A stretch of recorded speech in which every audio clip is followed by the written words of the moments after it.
Dahil sa ating mga kasalanan, tayo'y nalayo sa ating Panginoon. Yan ang sabi ng Isaiah 59 verse 2. Pero dahil kay Yeshua, tayo ay hindi na mahiwalay sa Ama, lalo na sa pag-ibig niya.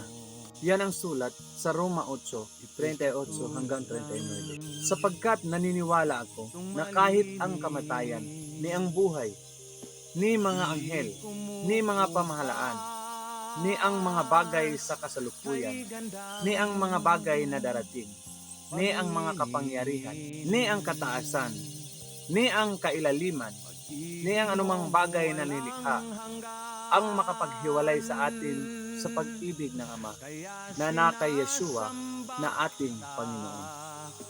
Kaibigan, dapat si Yeshua ay kasama natin namumuhay. Kumbaga, tayo ay nasa Kanya dahil sa pamamagitan lang ito, tayo ay hindi na malayo sa Ama at sa pag-ibig niya. At magiging masaya tayong aawit tungkol sa pag-ibig niya. Amen.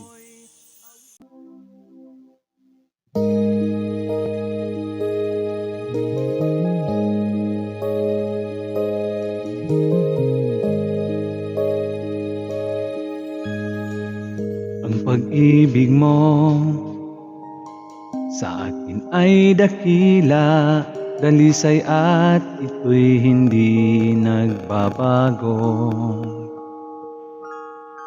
Ito'y katulad ng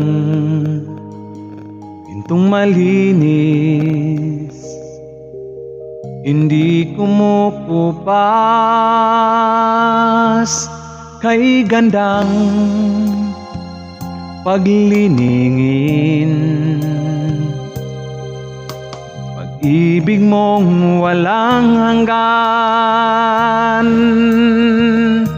kaya sinasamba kita at hinahandog ang aking buhay,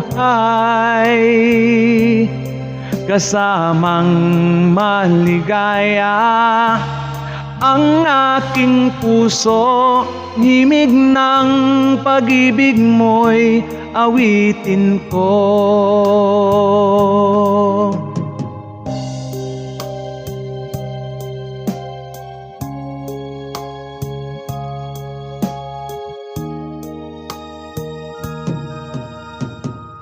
Ang pag-ibig mo sa akin ay dakila, dalisay at ito'y hindi nagbabago. Ito'y katulad ng pintong malinis, hindi kumukupas, kay gandang pagliningin. Pag-ibig mong walang hanggan,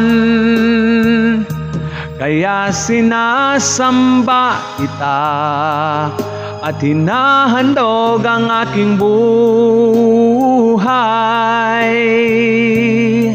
kasamang maligaya ang aking puso. Ang himig ng pag-ibig mo'y awitin ko.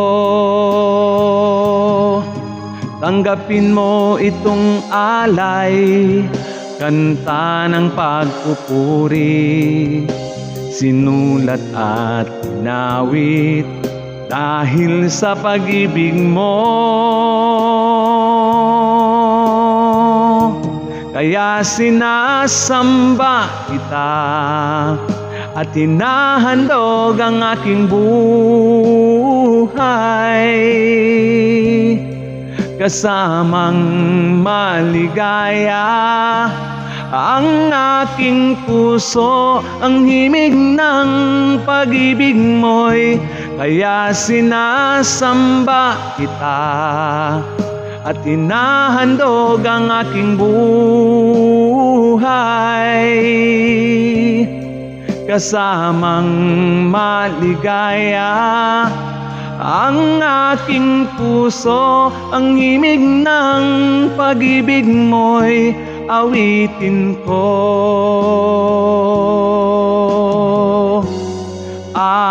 Awitin ko